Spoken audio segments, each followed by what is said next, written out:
Hey guys, Metal Matt here, and I've got the amazing Doug Aldrich on the channel today. Formerly played with the likes of Whitesnake, Ronnie James Dio, and others alike.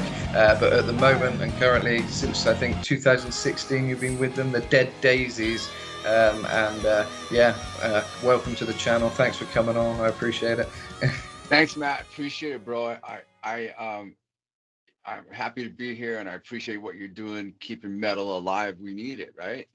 Definitely, that's what it's all about. Yeah, yeah. Here on the channel, I'm just I try and get people on who've got stories to tell, and are kind of legends in the rock and music industry, if you want to call it an industry. But Oh, do I have stories to tell, my friend? I that's got stories out the butt. that's what it's all about. I'm glad to hear it. I hope you're going to tell them all today.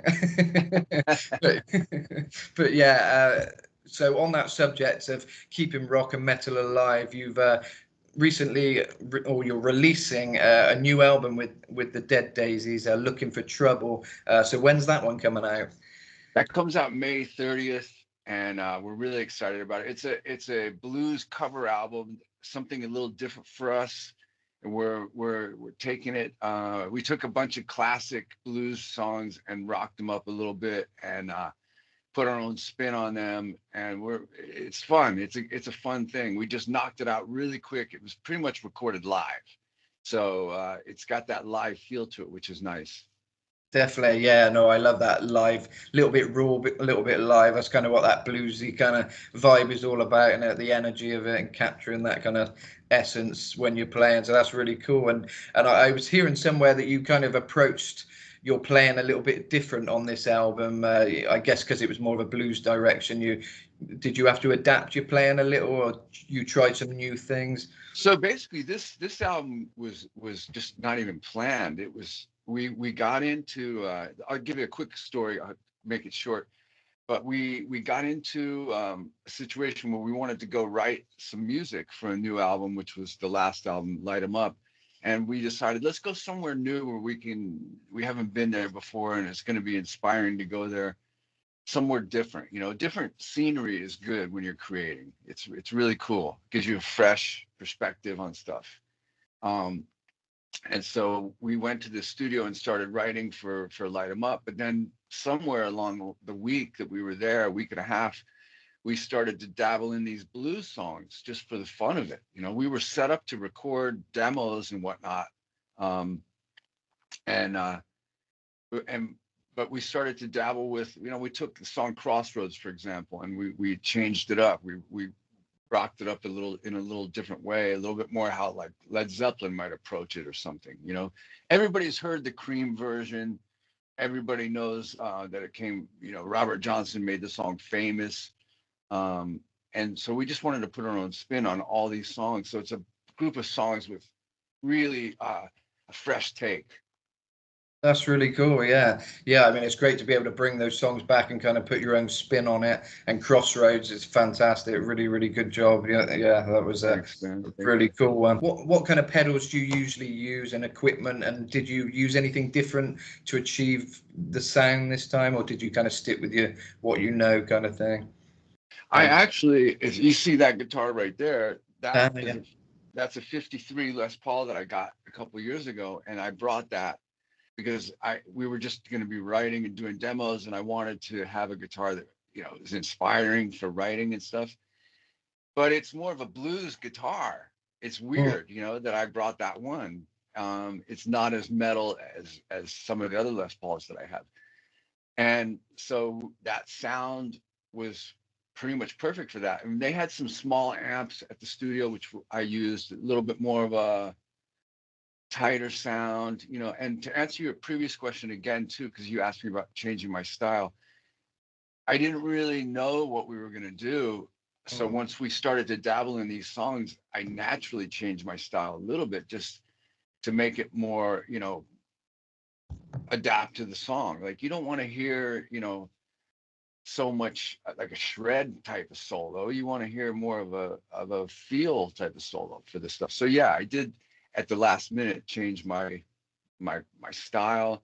The sound is different. The whole thing has a different flavor to it.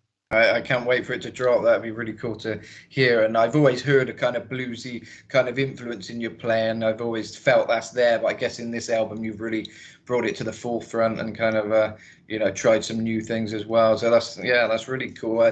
How many songs are on this album?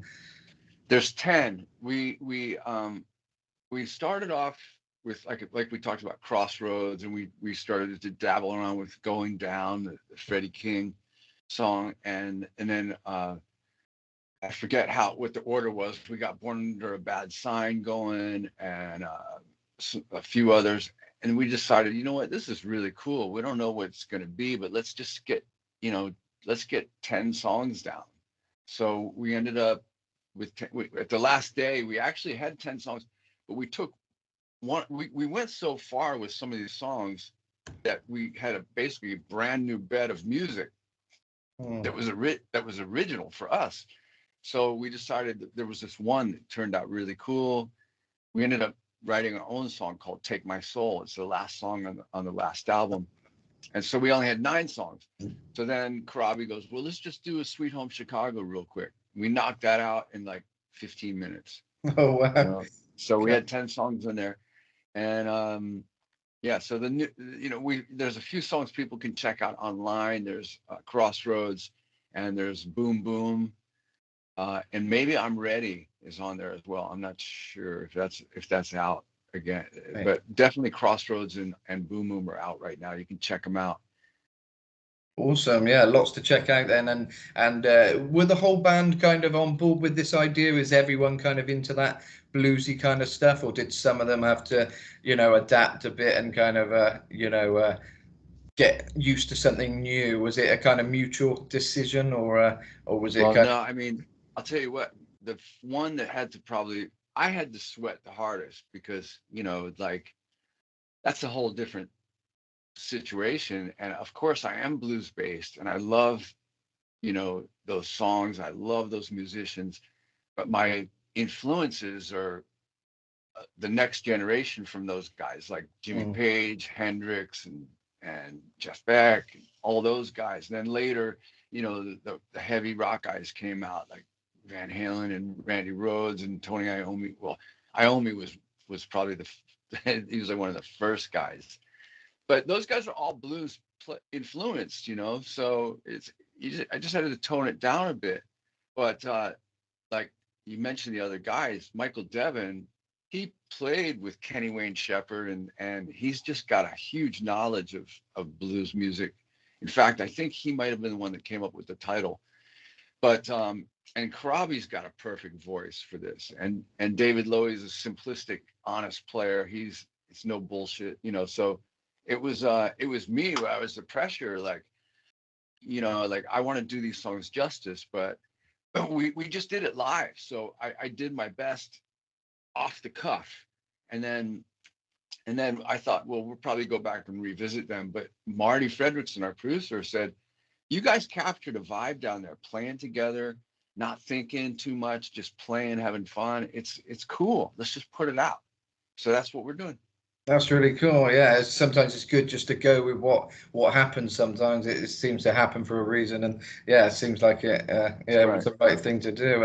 And it's cool. You're bringing a bit of a rock edge to kind of blues and stuff. And I guess there's not many bands who've done that. I can only think Judas Priest did Johnny Be Good once, but there's not that many times it's happened. So it's quite cool to see a kind of a bit more of a blend of the two genres. Heavy, making it a bit heavier, and kind of. Yeah, I mean, if people listen to our version of Black Betty, that's a really good example. I mean, the original version is the original version is by a guy called Leadbelly, and he wrote. It was just a vocal, and I don't know if you've ever heard that, but if you go on Spotify or something, you can listen to it, and it's just a vocal part that goes, "Oh, Black Betty," it's like it's like a work song, Mm.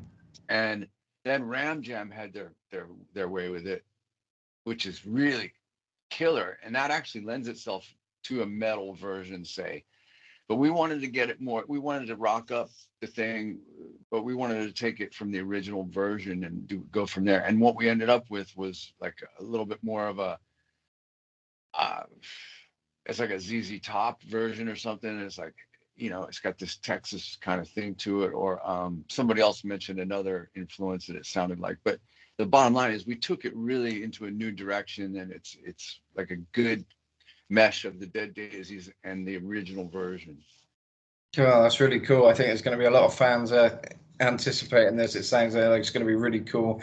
And from the singles that have been released so far, yeah, it sounds great. And yeah, I can't wait to Thanks, man. hear the whole album and the whole live setting that you're talking about. Is that something completely new for the Dead Daisies? Is that something you don't usually do? Would you? Is it quite different? Have you ever done that before? Recorded in Well, that we way? always we always record live together. That's one thing that I love about the Dead Daisies is we actually have the ability to, we have the means to go into a studio together and write together and record together, and that's been a thing that we've always done. But what we usually would do would be we'd go in and we'd record the basic tracks, and then we'd kind of go back and listen, and we'd fix parts or develop parts. Like it might be I might get through the tracking playing rhythm guitar and throwing down a little solo or something, but I know that I'm going to go back and redo the solo, so I don't worry about it. And maybe the rhythm part, I might go back and say, I love this part the way it feels, but this part here, I want to change it. Mm. And so we take it a step further with this Looking for Trouble album. It's live. It's like we recorded it live. The only thing I think maybe John had to go back and do some vocals because maybe he didn't have all the lyrics or whatever. We were moving really fast.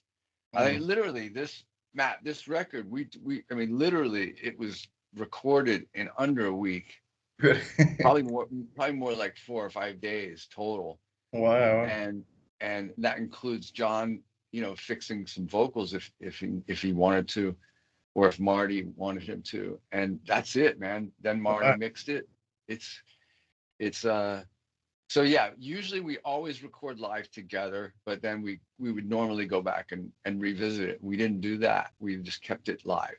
That's really cool. Yeah, yeah, that's a great approach. And I guess although these are covers mainly, the sometimes that's quite a good thing to. I'm a songwriter myself and a singer, and when I do songs, I kind of I like to go with the first kind of thing mainly that comes to mind when I'm putting together the song, because I feel if you spend too much time, the song changes, and you kind of sometimes lose that original thing that made the song good, if you know what I mean. That's right. That's right. You can Yeah. you can also you can get in your own way and get too far away from the original beauty, the thing that was original.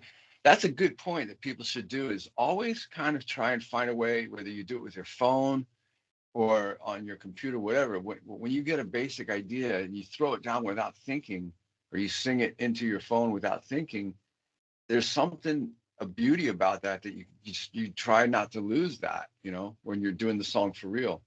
Absolutely, yeah. I think it's that subconscious kind of thing. You kind of, and it kind of resonates with people more than a thought that is too well thought out. Because you can kind of think, oh, people are going to love this, and then you kind of spend too much time critiquing it, and they probably won't. I think most people are drawn to something quite organic, and the first thought that comes to mind is often the thing that's gonna resonate more than when you kind of change things too much. Nothing good really comes out of overthinking. Sometimes you got to just That's right. go That's for it that's kind of thing. absolutely right, man. That's our biggest enemy is overthinking. There's, Absolutely. it's interesting story is I used to do a lot of sessions where the producer would say like, okay, just do the rhythm track, then put a solo down, and I would put a solo down. And he'd be like, that's great, man. Maybe do it like 3 times, and the third one he'd be like, oh, that's amazing. I'm like, okay, cool. Let me listen to that, and I'll see what I like and see what we can grab from that. And he'd be like, no, that's it, man. That's the solo. That's like, it's got, listen to it. Listen, Doug, listen to it. And I'd be like, it's okay. It's good.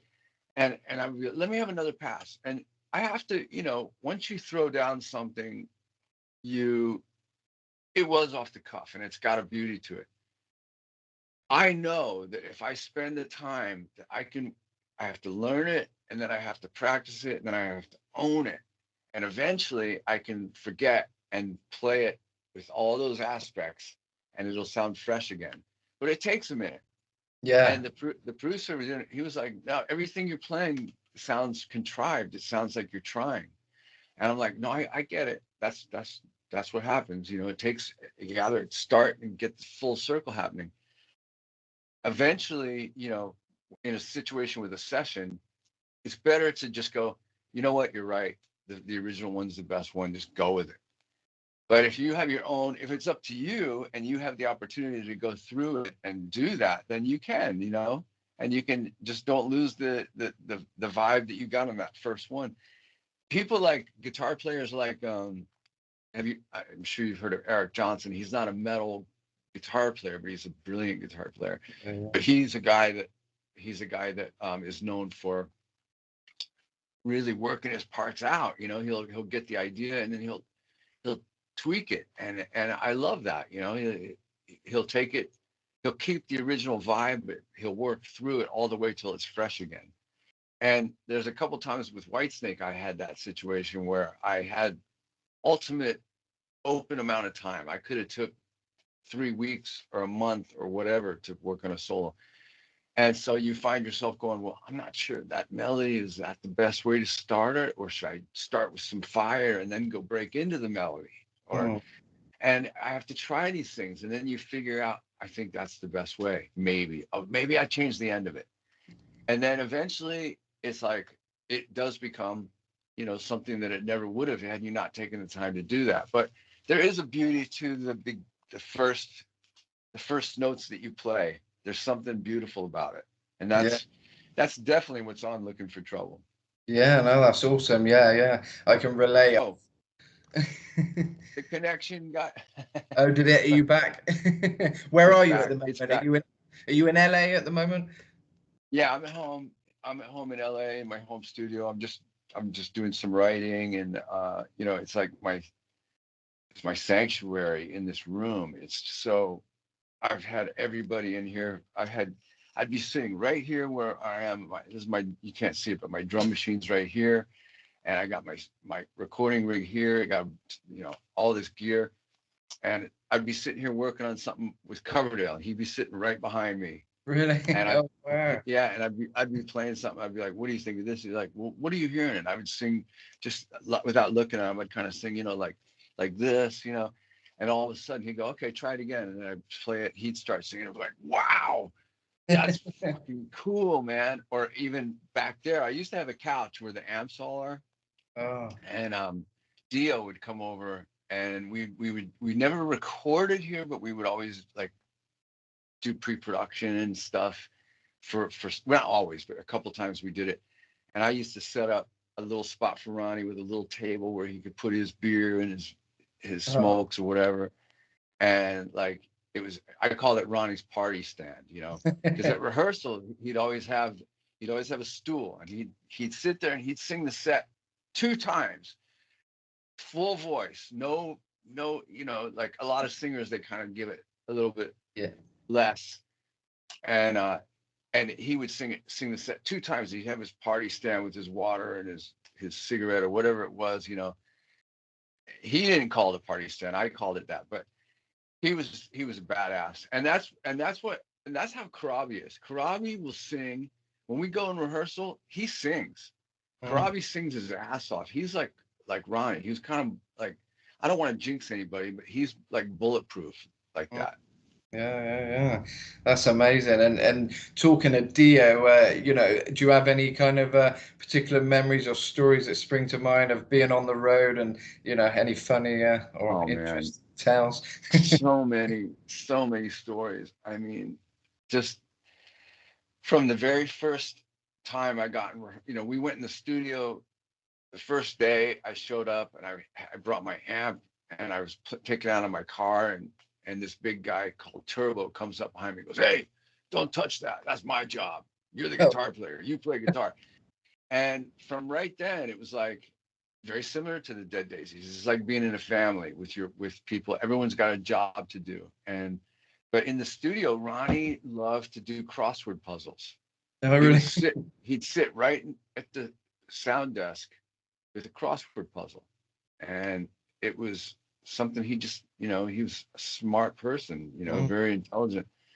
And I'd go, Ronnie, what do you think about this? He'd go, nah, play it for me, because I thought he heard it because he's sitting right there, but he'd go, play it for me. He'd be like, that's great. I love it.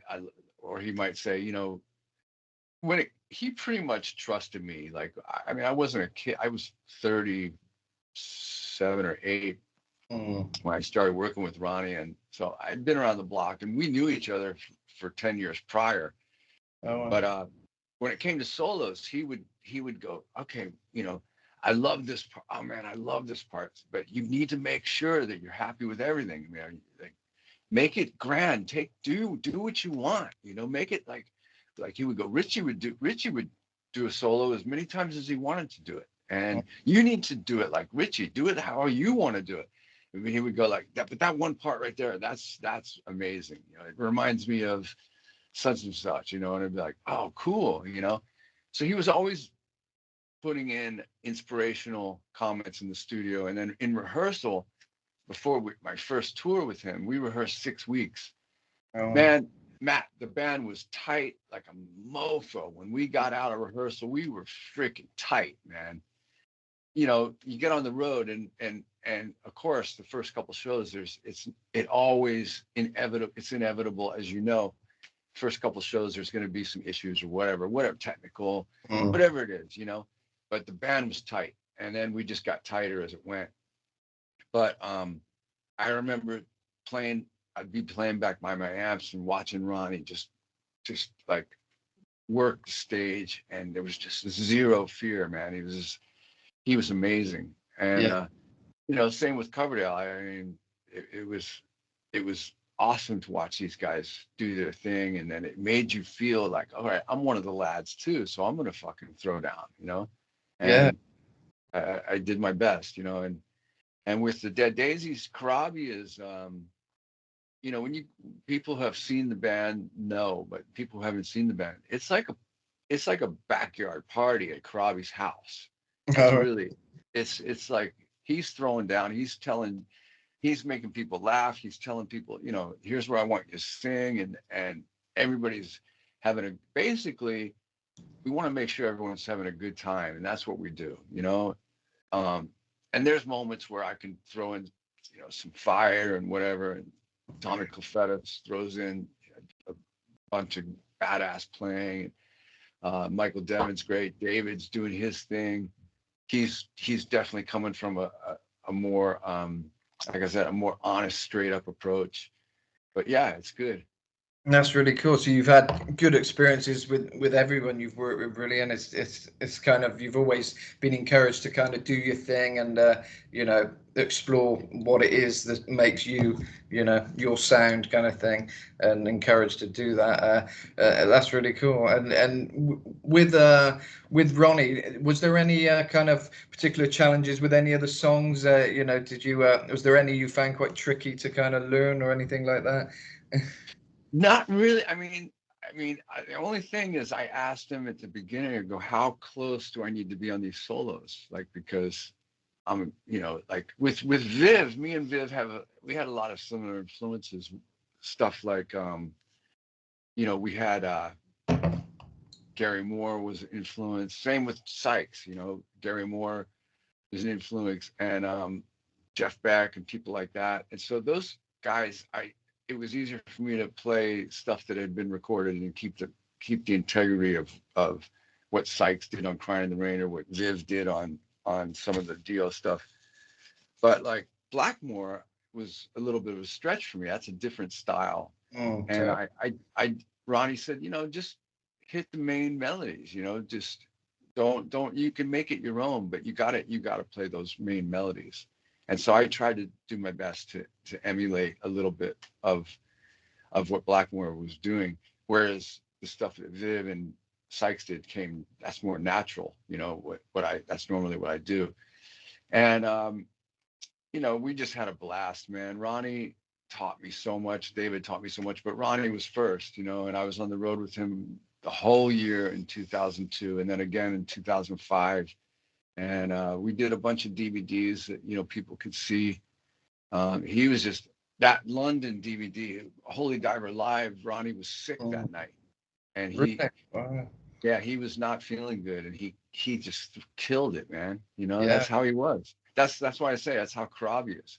Karabi could be coughing like a mofo. He's just like, it's like, dude, what is up with you? He's like, man, I can't. I got this thing, man. It's been going on for like 3 weeks. I can't shake it. And it's like, but he'd get on stage and you would never know. Yeah, fantastic voice. Yeah, yeah, and it's funny that that's the album, that's the DVD that got me into you. Was that Holy Diver DVD? That's when I first saw you, and yeah, I was blown away by your playing and the whole Thanks. performance. The whole show is incredible, incredible show. And with Coverdale, did you how did you find working with him? Was it a completely different kind of experience with than Dio? Did they work kind of differently? And how Yes, did they're you find? very, very, very different. Ronnie was very super laser focused on, like, he wanted this metal sound. He wanted it to be um his word that he didn't like something was jolly. Jolly. It's like Jolly. Yeah, He If something was jolly, he didn't want it. It's too right. jolly, you know. Or he'd be like, yeah, that one song is kind of jolly, but we can make it work. But with David, David was like, anything, you can do anything. If you're inspired by a banjo, you know, let's do it. Let's record it, you know. Sure. There was no rules. So it was very different that way. But it was both guys were amazing frontmen. I mean, are Mm. and were. And I just feel man, I'm so blessed, you know, to have worked with those guys, and Glenn Hughes and John Corabi and Cal Swan and Kelly Hansen, all these guys that I've had a chance to work with. Some of the guys people maybe don't even remember, but singers, I've been super blessed. And, you know, sharing the stage with those guys was awesome. But I mean, the funnest times on like touring, David was always on his own bus. He had his own bus, and then there'd be the band bus, and then there'd be the crew bus. But with Dio, when I got in Dio, that's when kind of heavy rock was starting back, and we were all, the crew and Ronnie and us were all in the same bus together, and it No. was a blast. Mm. There was like 18 people on the bus, sleeping everywhere, you know, and me and Jimmy Bain would be in the back lounge, and Simon, the three of us were smokers. I quit years ago, but at that time, man, we were smoking back there, like, we would chimney smoke, Mm. chain smoking, and it was just laughing our ass off. And then at night after the gig, Ronnie would love to have a little, you know, we would make these cigarettes with a little bit of hash in them, Oh, nice. Yeah. and then Jimmy would roll it, and he'd light it up, and he'd pass it to me, and then I'd pass it, and then Jimmy would start rolling another one. There was like I said, there was 18 of us, so there was a bunch of people in the line, you know, and by you know the joint would only get to the end, or maybe whatever, not maybe not, but Jimmy had already passed the new one, and Oh, we didn't get like hammered or anything, but we would drink some red wine and have that, and we would just laugh our asses off, you know. I mean, yeah, yeah. Ronnie Ronnie was hilarious, you know. That's great. Yeah. He would cuss somebody out, but then he'd be like, you know, he would brush it off and be your best buddy after that. Like, um, fortunately with me, there was only one night where he got pissed off. Um, he was pissed off at the lighting guy because there was only one spotlight, and after the guitar solo, the guy was supposed to go right back to the vocal with the Right. spotlight, but he stayed on me, and I'm trying to get away from the fucking spotlight because I know Ronnie, he's gonna get pissed, you Yeah. know. And Ronnie's like, "Hey, fucker, you know, over here," you know. And so he was upset about that, and I said, "Ronnie, listen, that's cool, but man, can we just? It's like the volume on stage is just killing me. The vocal is just killing me, man. It's like ripping my head off." And he's like, he goes, "Doug, what do you think? Maybe we should get a new singer. How about that? How about we get Biff from Saxon? Should we get him to come in and be in the band, and I'll go?" I'm like, "No, Ronnie." Well, what the fuck, you know? And he was really upset with me for saying something about the vocal level, and Yeah. and so, you know, but in 2 seconds it was all good. Yeah, well, singers can be like that. I think that's one of the difference between singers and guitarists. There are little things like that. Do you have any riffs you could play? Any Whitesnake or Dio riffs you could give us a little taste of, if you're able to? I haven't plugged in, and I'm not sure you'd be able to hear it, but I'll try it. I mean, let me see if I got any sound here.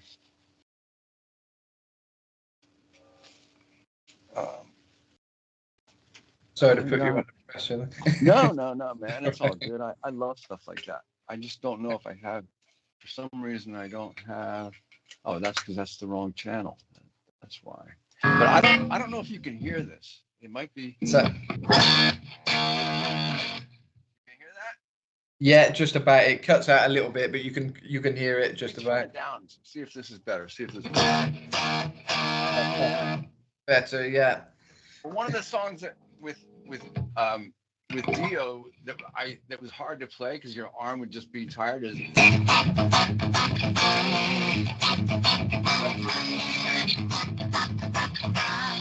So I can do it right now for a second, but like it's your arm is that whole song and you know at the end of it is just like holy fuck.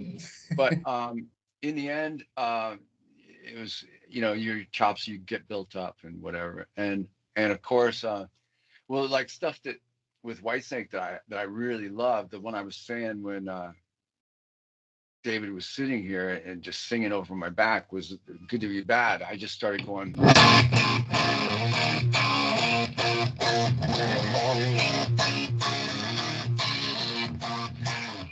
And he started singing and my neck hair just went whoop, so there's a lot of stuff, but I don't know how it sounds. It's coming through my earplugs from the speakers, so it may not sound great, but yeah, no, it sounds good. But obviously, yeah, with Skype, it does kill the sound a bit. But it sounds great, yeah. But yeah, no, eventually one of these days I got to get teched out and figure out how to connect everything to so that Skype, so that basically like I can play something if somebody asks and it sounds like it's coming right to you, which I really should do that. Yeah. I'll tell you what, I promise you this, Matt. Next time we talk, I'm going to have it rigged up so we can do a guitar feature. That'd be awesome. No, I appreciate that. I've got some fan questions in a second, but first I just wanted to ask you about the "This Is Your Life" album. It's an album I really enjoyed. It was like a tribute to Dio by many different artists, and you did "Man on the Silver Mountain" with Rob Halford. I was wondering how that experience. Did you get in the studio together, or was it kind of all done separately, kind of thing? We did me and Vinny and I forget, is it Jeff Pilson playing bass on that? Might have been, yeah. I'm not sure. I forgot, but I know that the producer was Win Davis, and he wanted to do something slightly different. So we ended up doing like this crazy slide version of it, with Rob singing on it, and it was really, it was very different. I'm not sure that Man on the Silver Mountain. I'm not sure Ronnie would have approved. Actually, really, but, really. Yeah. But yeah. So, but it was fun. I'm super proud to have been a part of it. That's cool. And Wendy, Ronnie's 15th year memorial's coming up, so I'm gonna go see that. Spend some time with him at his resting spot. I did it last year for the first time since he passed, and it was really nice. We spent the day with a bunch of friends, and then Wendy took us all out to Ronnie's favorite Indian place, and we had a lunch. So it was great, man. So I'm gonna do that this year. It's like in a week, I think, or something. 2 weeks maybe. Oh, that's really nice. It's nice you still kind of can kind of celebrate his memory and enjoy some time with Wendy. Yeah, that sounds really nice. Enjoy the things he used to like doing. Yeah, I enjoyed Man on the Silver Mountain. I thought it was a cool rendition, and yeah, it must have been cool having Rob on the vocals. It must have been a cool. Rob's super nice guy. He's obviously he's one of the greatest metal singers. I gotta give the tip of the hat to Ronnie though for that one, but he Rob is still throwing down. He's last time I saw him, it was like the guy never changed, and he still sings like that. It's crazy. Yeah. No, he's one of my biggest influences. I love that kind of scream, kind of vocal kind of style, but he's got so much depth to his voice as well as the screaming kind of stuff. But yeah, I love all that kind of high vocal. That's kind of my thing. So yeah, that's really cool. I'm really, really, really happy that he's still out there doing it too, because there's a lot of, I mean, that's such a delicate, what you guys have is such a delicate instrument that it changes. And, that's a lot of guys that like Robert Plant doesn't do it the same anymore. He doesn't want to, and which is fine, but when you're 21 years old, you're in there just going, I want to push the envelope, but then when you're 41, that's different. When you're 61 or 71, I think Rob's up 70 something. Exactly. And he's and same with Glenn Hughes. He's like, those guys are kind of freaks, because most people, they don't want to put their vocal through that at that time, at that age.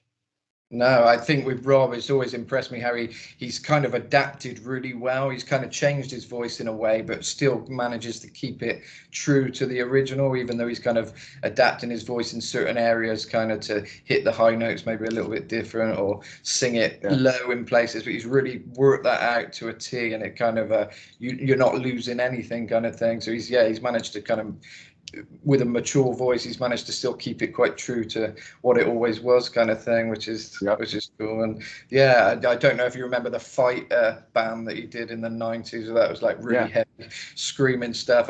The bass player JJ, we just released a song together, Devil in Disguise, and it's like he was doing his growls, his kind of really heavy growls, which was really cool. So that's you just put it out with him.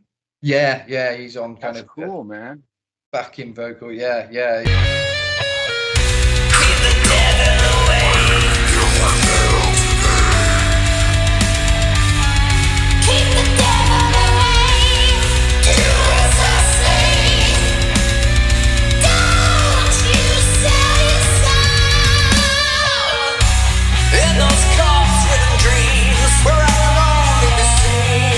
We've done a few. We did a Devil's Child cover as well a few weeks ago.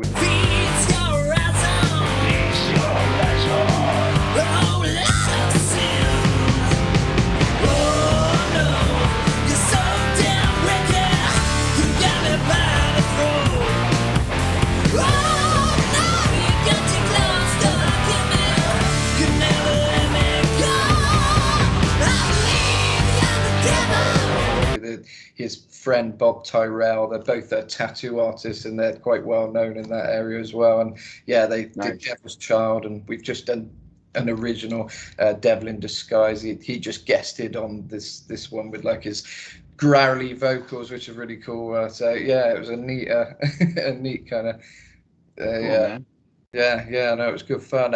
And I don't want to keep you too long now, but I've got some fan questions from some kind of cool rock musicians and stuff, and some fans.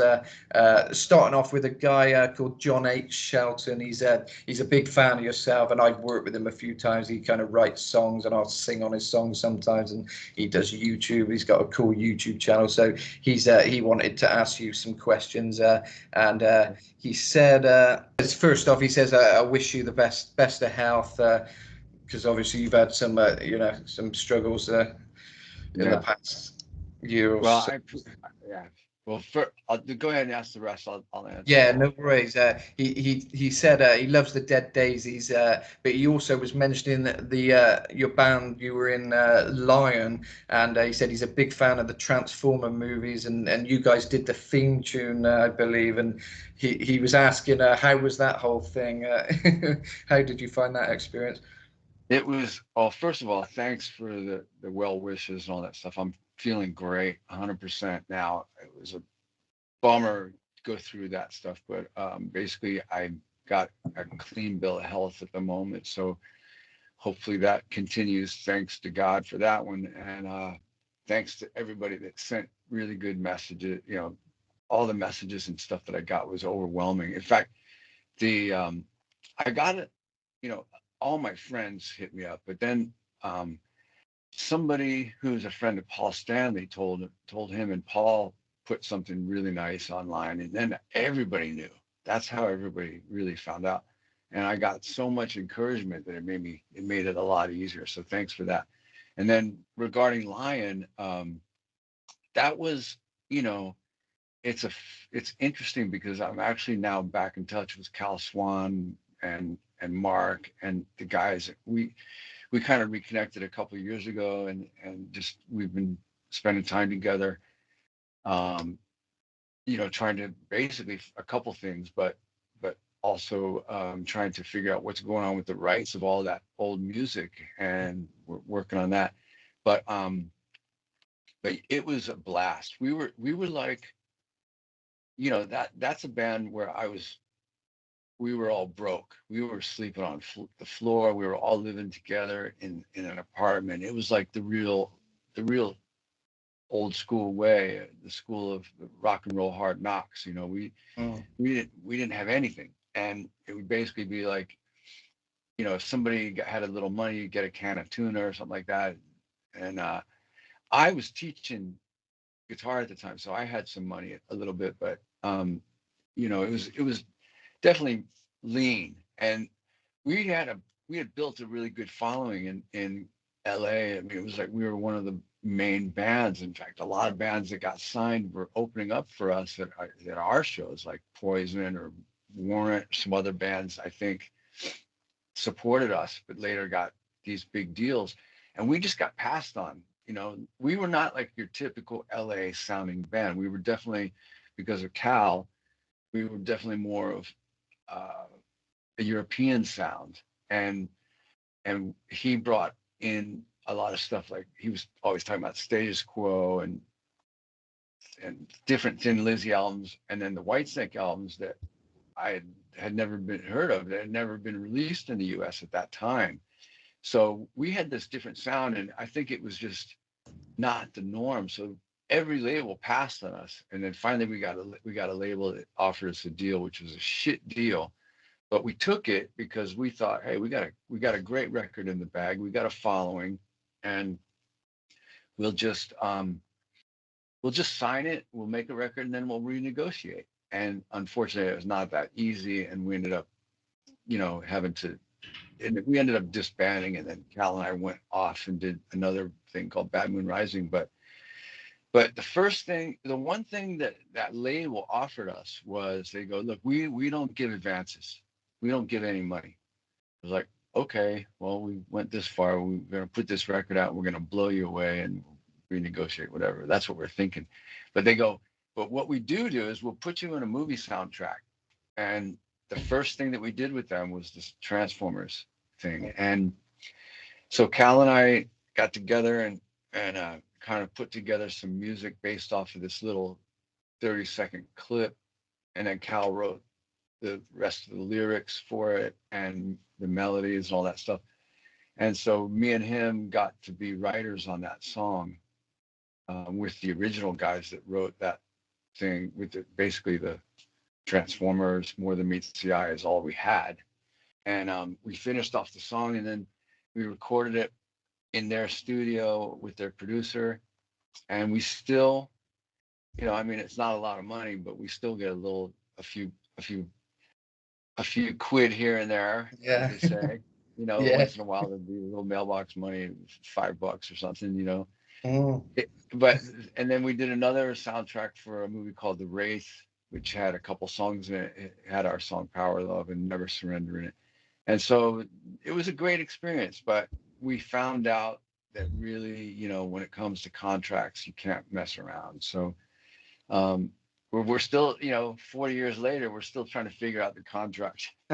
Yeah, I've heard that's one of the most important things. When I interviewed KK Downing a while back, he said the same thing, as get to know the business, get your head in that, because it's, unfortunately, it is a necessary evil, I think, and you got to understand, so you're not getting ripped off, I guess. This, often seems to be the case. Our Yeah. attorney, who was working with us, said, hey guys, if you sign this contract, then I have to quit because you won't be able to pay me.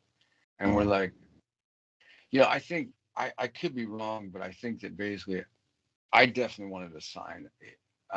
And a couple of other guys too. Mark, I think, was definitely like, maybe we should not sign this, or Cal, somebody was like, we should not sign this, but we wanted to sign it just because we wanted to move on. We wanted to get to the next level.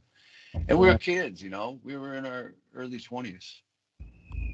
Yeah, it's a tough one when you kind of wait for that lucky break, and when it comes in whatever form it comes in, I guess sometimes you just want to do it if it means you're going to get out there and, you know, your music's going to be heard, you know, globally and stuff. So yeah, it's a difficult one.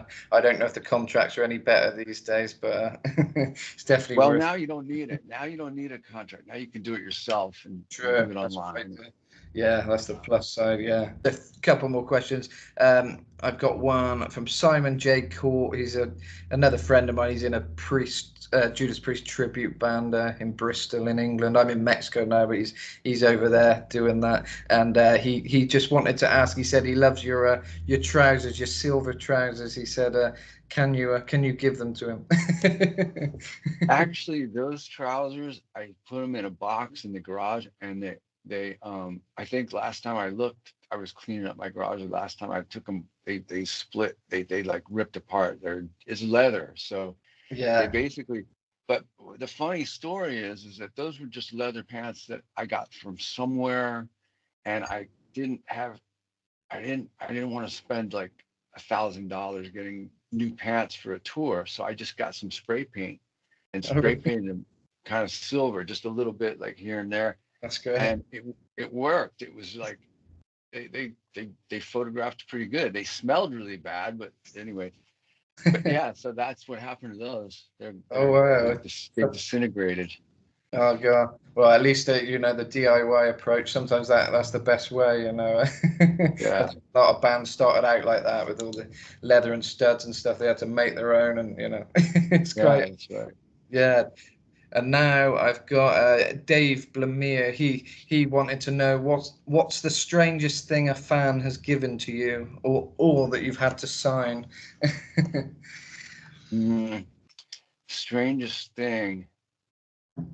I'd have to think. I don't know, but I've gotten some really, really cool stuff. There's probably been, you know, there might have been some weird stuff that's been given, but generally people give really nice things that, like, they'll give you, when you're on the road, they'll give you food or candy or gum or something that you might want or need. And you know, sometimes there was one time there was a guy that had a sweatshirt, and I liked his sweatshirt, so we traded sweatshirts. But like it's been so many, and nothing bad, you know. Nobody ever gave, you know, in Japan they give you these little mini dolls of yourself. That's pretty interesting. I don't know if they still do that, but with Lion, we had a bunch of them. Oh, wow. So yeah, I've got a couple more questions. I just got a kitten here. I thought I'd show you. Everyone likes kittens. Yeah, they're running around. my kids keep asking for one, but it's like, we got dogs, and the kitten will get eaten probably. So that's the problem.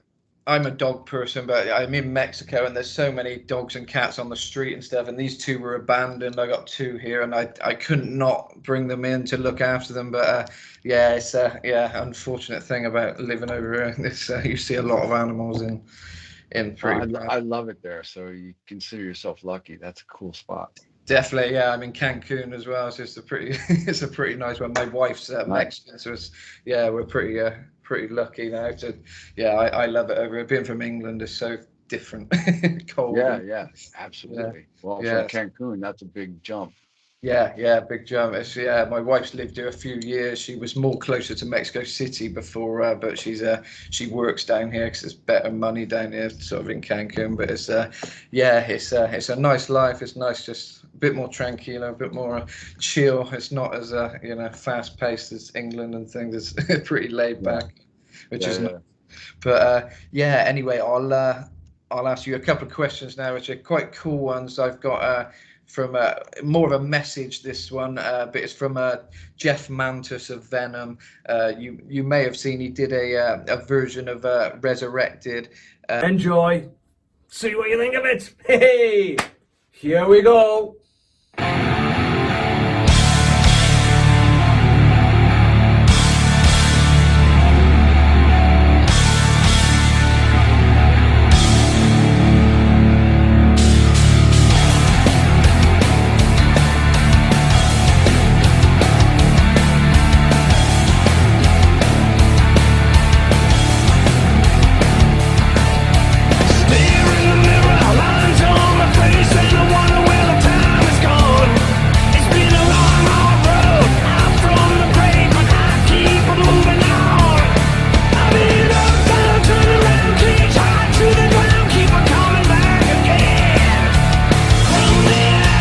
Which I've just got to find his comment here. He said, just tell him I love his playing and I really enjoyed covering Resurrected.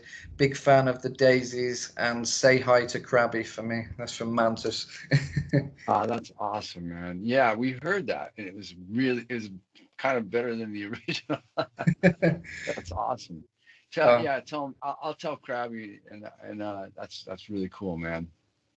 Yeah, oh, that's cool. Yeah, I was really impressed. It's cool to see him singing as well. He's got a voice on him, something we could seen him playing the guitar, but hearing him sing as well. He's definitely it's a really cool version. I'm jealous of that.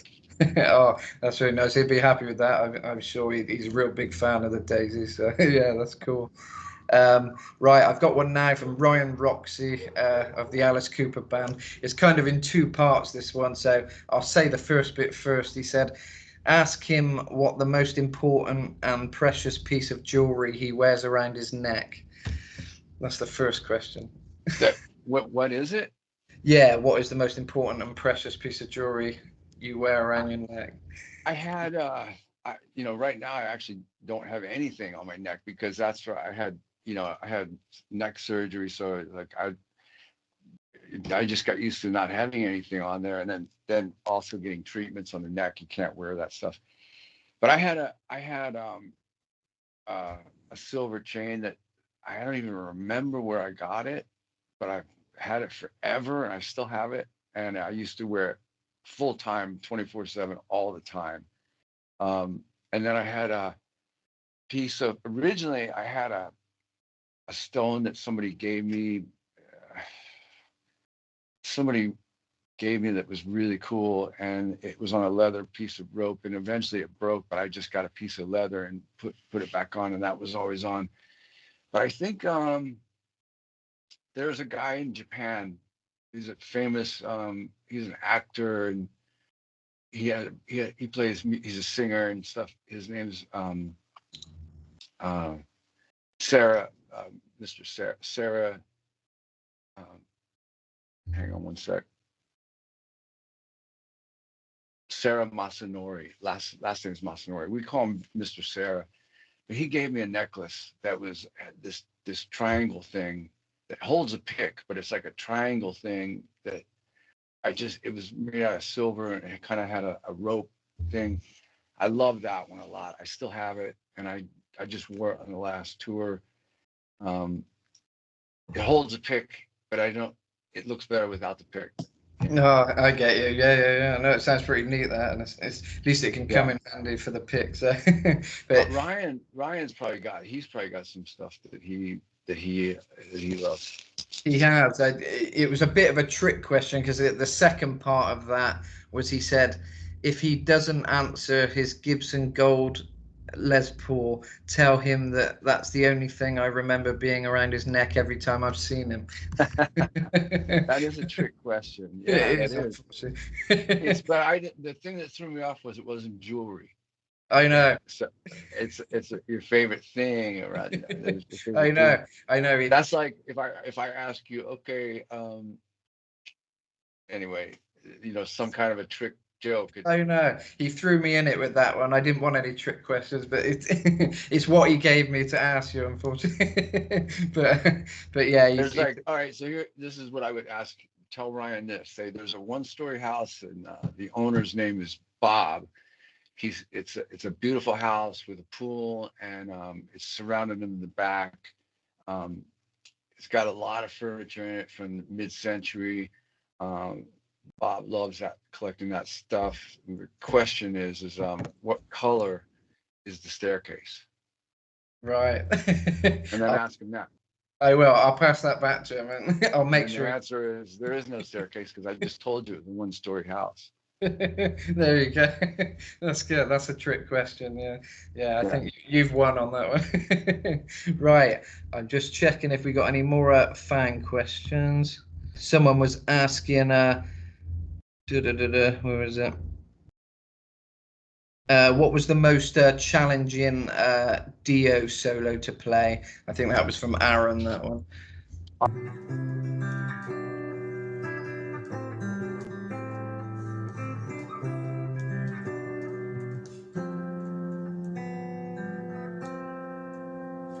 We're a ship without a storm, the cold without the warm, lying inside the darkness that it needs, yeah. We're a laugh without a tear, the hope without the fear. We are coming home.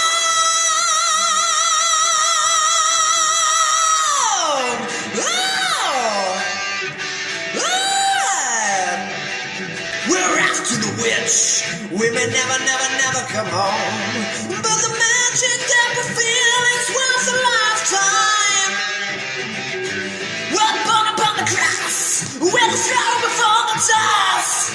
You release yourself, but the only way is down. We know for the first time if we're even on the fire with the last in line. We're the last in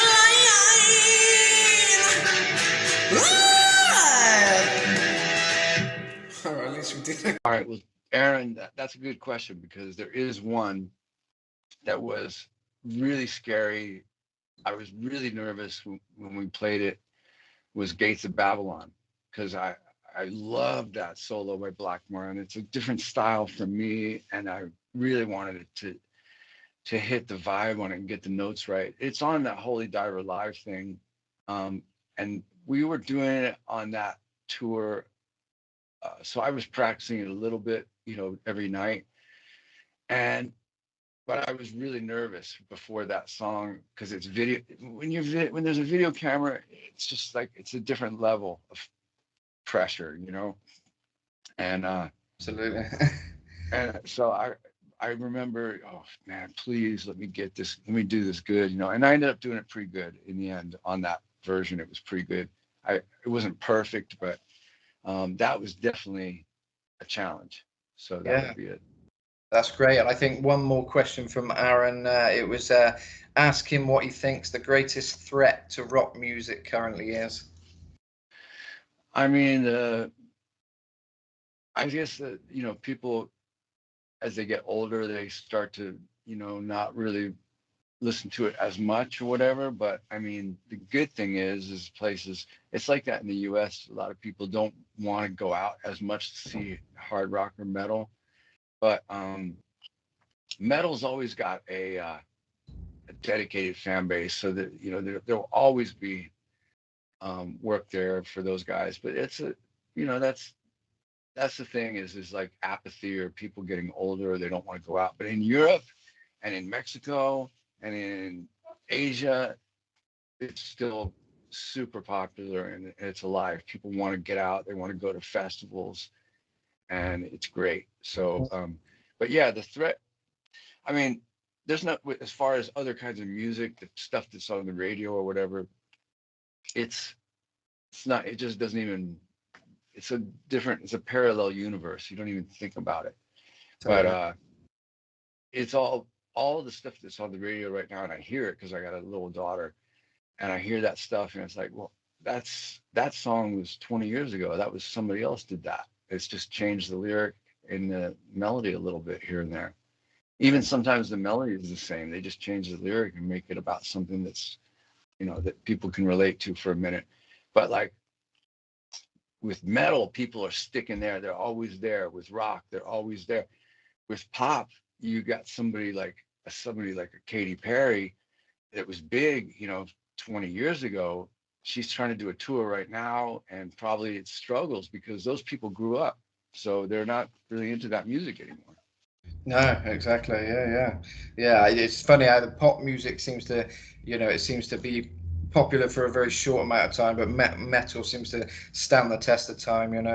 People are still listening to stuff from the 80s, and and I think it'll continue that way. Do you feel AI is gonna be a bit of a threat to anything? What's your thoughts on the AI? Yeah, I mean, creeping in? I don't think it's a threat to real playing and real music, but I think AI is definitely uncharted and could be dangerous, for a lot of things. But I think when it comes to metal music, I mean, yes, somebody will find a way to incorporate it and make it something, they'll find a way to make it useful.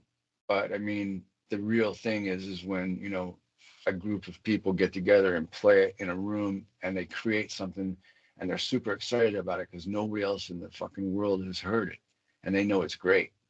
There's no replacing that. It came from within you. You didn't get it off. I mean, you could get the answers of anything off of Chat GPT now, but what's the fun of that? It's Exactly. it's like using a calculator. It's like, I don't know. Well, actually, that I take that back because that calculator made it a lot easier. But I think that you just got to watch out for the technology not to get ahead of us. No, I agree. Yeah, in the words of Prince, it's okay to use a computer, but don't let the computer use you.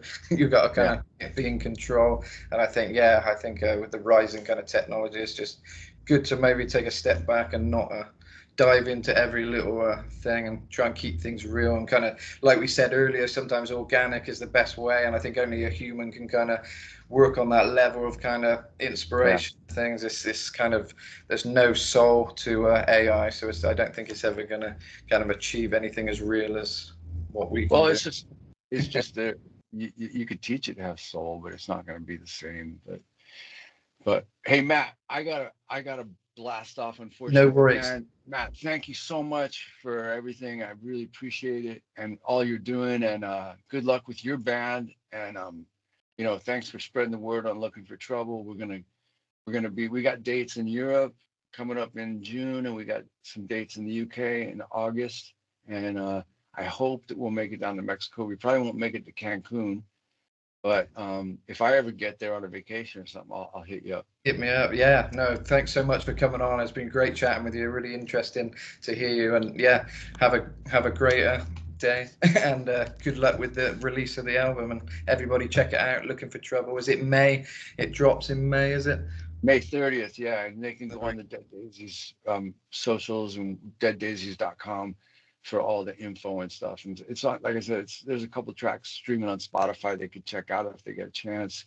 And thanks to everybody again for the well wishes and the positive support, and keep rocking. Keep rocking. Thanks, man. Thanks for your time. Brother. Cheers, man. Thanks, Matt. Cheers, brother.